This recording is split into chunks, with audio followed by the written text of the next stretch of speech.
നമസ്കാരം, രവീസ് വ്ളോഗിലേക്ക് സ്വാഗതം.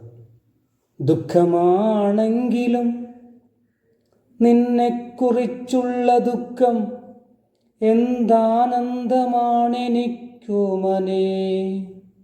എന്നെന്നുമെൻ പാനപാത്രം നിറയ്ക്കട്ടെ നിന്ന സാന്നിധ്യം പകരുന്ന വേദന. ബാലചന്ദ്രൻ ചുള്ളിക്കാടിൻ്റെ കവിതയിൽ നിന്നുള്ള ഒരു ശകലം. ദുഃഖിക്കുവാൻ വേണ്ടി മാത്രമാണെങ്കിൽ ഈ നിർബന്ധ ജീവിതം ആർക്കു വേണ്ടി?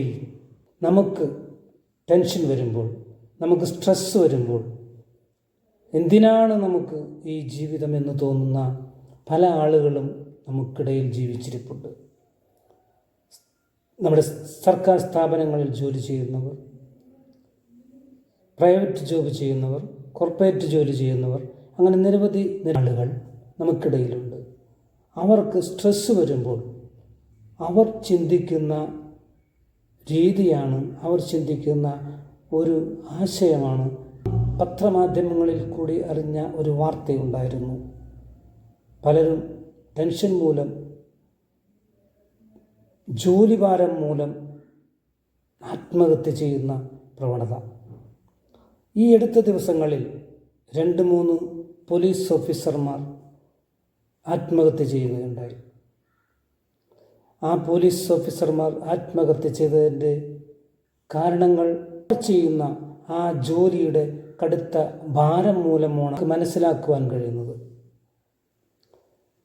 സ്ട്രെസ് വരുമ്പോൾ ഒരു പുസ്തകവും ഒരു പേനയും നാം എടുക്കുക.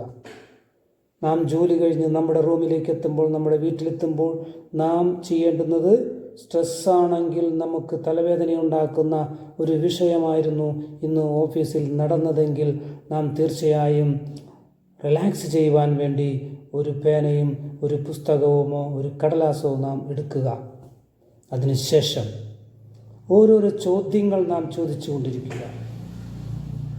എന്താണ് എനിക്ക് എൻ്റെ മനസ്സ്, എൻ്റെ മൈൻഡ് ഇങ്ങനെ ക്രിയേഷൻ നടത്തുവാനുള്ള കാരണമെന്ത് എന്ന ചോദ്യം നാം ആദ്യം തന്നെ നാം ചോദിക്കണം. അപ്പോൾ നമുക്കതിൻ്റെ ഉത്തരവ് നാം കണ്ടെത്തണം.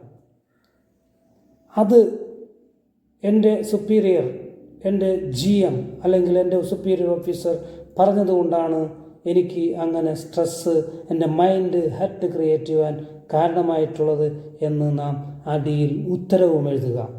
ചോദ്യം നാം ചോദിക്കുമ്പോൾ ഉത്തരവും നാം തന്നെ എഴുതുക. നെക്സ്റ്റ് ചോദ്യം, അദ്ദേഹം അങ്ങനെ ചോദിക്കുവാനുണ്ടായ കാരണമെന്ത്? അതിൽ വസ്തുതകൾ എന്തെങ്കിലും ഉണ്ടായിരുന്നോ? ആ ചോദ്യത്തിൽ വസ്തുതകൾ എന്തെങ്കിലും ഉണ്ടായിരുന്നോ എന്ന് എഴുതിയിട്ട് എഴുതണം.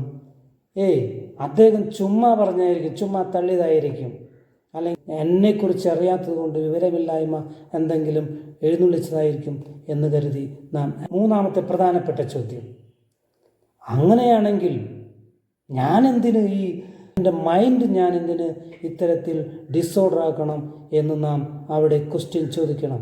അടുത്ത് നെക്സ്റ്റ് ആൻസർ,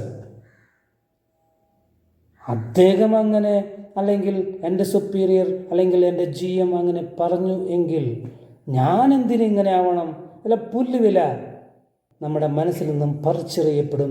സ്ട്രെസ്സ് ചെയ്യുക വിജയിച്ചു വരും. Okay, done.